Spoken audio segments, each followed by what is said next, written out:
Pebrero sa isang press conference na naganap sa Campo Crame.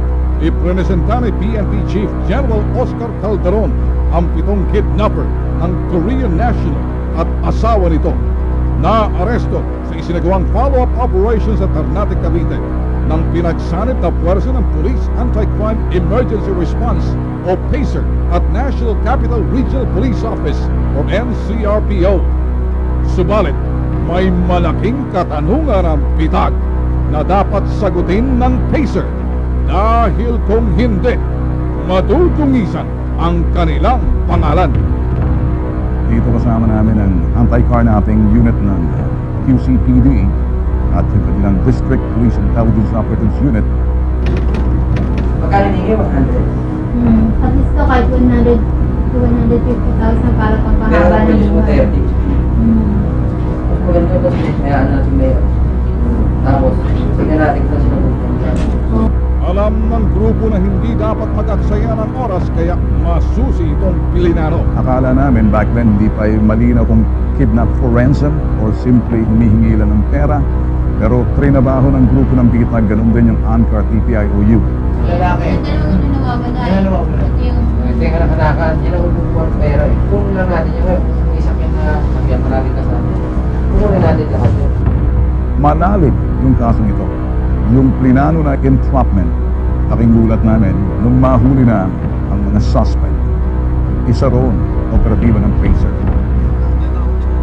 Pagdating sa target area, nais patanan ng grupo si Gino. Kaya naman agad naming pinababa ang aming undercover. Hindi po papahuli pag-iingat na yung natin.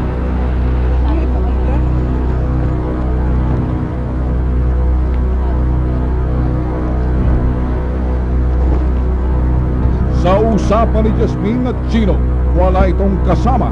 Subalit hindi naniniwala ang bitag at mga operatiba kaya't matyaga namin itong sinundan.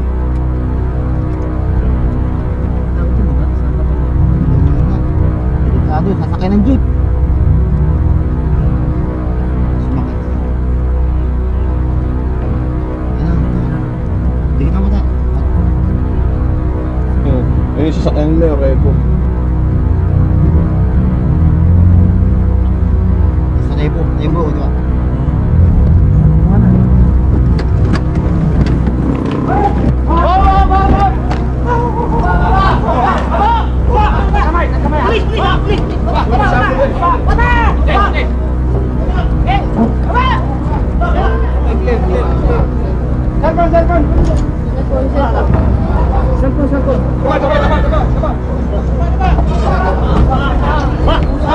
Asan yung babae? Asan yung babae? Asan yung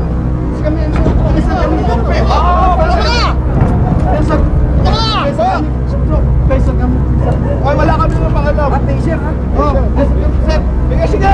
Salata! Una pa kayo. Ano yung pagkilala, sir? Hey, sir, ha? Tatawag ako sa Ha? official namin. Sir, ha? Official yun. Nakita ko.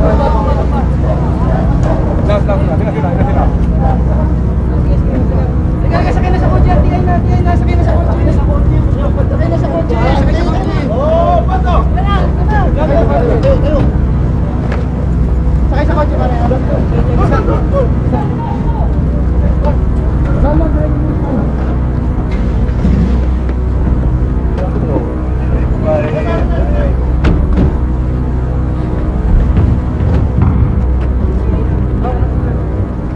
Ano sa ta?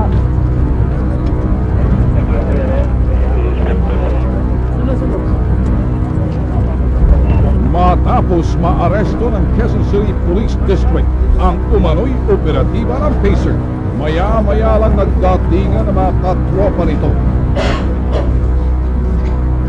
Sa pangyayaring ito, dumiretso ako sa QCPD Camp Karingal. Hindi ko na inabot sa Camp Karingal yung mga nahuling suspect dahil dumating yung mga operatiba rin galing sa PACER at nakalaya na sila. For whatever reasons, hindi mapaliwanag din ng ANCAR at DPIOU yung mga panahon yan. Nakagawa ng hepe ng DPIOU, ipakausap sa akin sa telepono itong nagngangaran na si Colonel Lee ng PACER. Colonel, ganito we'd like to help. Kaya lang, ang problema namin, sir, siguro kunting paliwanag man lang. Tsaka alam ho namin ang pacer will be the ones on leading the way to do the entrapment para mahuli ito mga kidnappers. Otherwise, parang nasa pacer.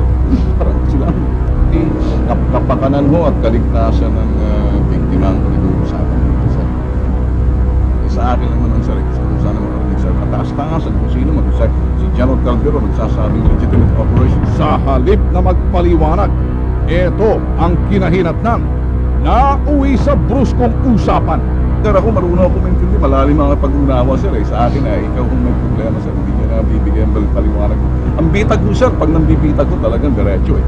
Ako sa akin, hindi ko sinasabing nabitag ko kayo, ay hindi pa ko sapat yung paliwanag niyo sa akin.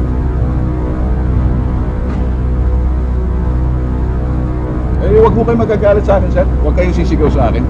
Ako yung humihingi na ng paliwanag sa iyo. Kaya kung ginagawa mong sundalo mo, huwag mo akong sisigawan.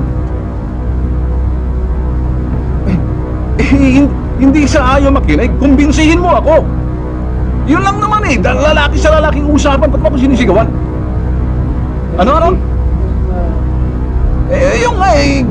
Gusto mo bang makipagtulungan? Sira ulo ka pala. Malaking palaisipan para sa amin sa bitag ang panghimasok ni Teresita Angsay na personal na dumulog pa sa ating panggatan. Ginagarantiya niya na yung nahuling operatiba raw ng PACER hindi kasama sa KFR. I will tell you that in the three PACER people are people who have worked with us for the last 5 years. And I can vouch that they have worked with integrity. Ito'y salungat doon sa sinasabi ng eyewitness na nakakita mismo sa pangyayari. Itinuturo yung operatiba ng PACER. Sino to? Kasama po ito nung araw na nagalap na. Anong papel nito? Actually, nag-drive po siya nung Civic. Siya yung driver.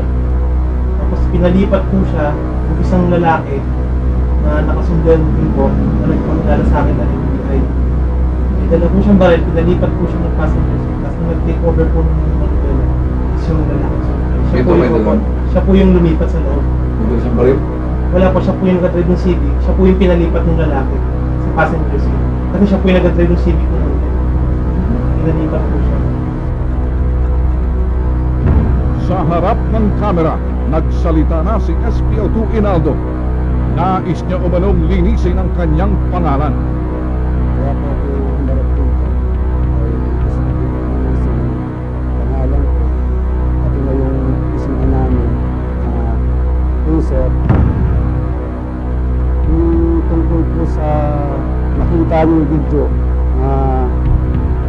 na intrap po kami, napatunayan naman po nila na hindi totoo yun at totoo po na legitimate yung operation namin doon, na sinamahan namin si Gino dahil kami ang nag-security sa kanya. Dahil yun ang duty namin.